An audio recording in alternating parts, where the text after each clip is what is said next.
নমস্কার। তিন ফুরোলে কবি শঙ্খ ঘোষ।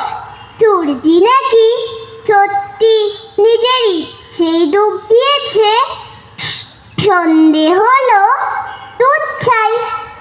আকাশ জুড়ে এক্ষুনি এক ঈশ্বর চমকে দেবে লক্ষ রঙের দৃশ্যে। লক্ষ পাতা হতেও পারে 100। কে বা খুলে দেখছে রঙের বাক্স? আমরা কি আর দেখতে পাবো ভাবছো?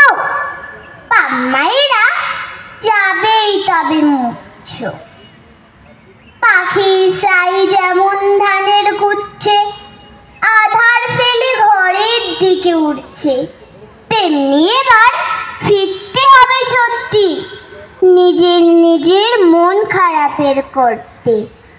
বললে বাবা, এইটুকু সব বাচ্চা, তিন ফুরোলেও মাঠ ছাড়ে না।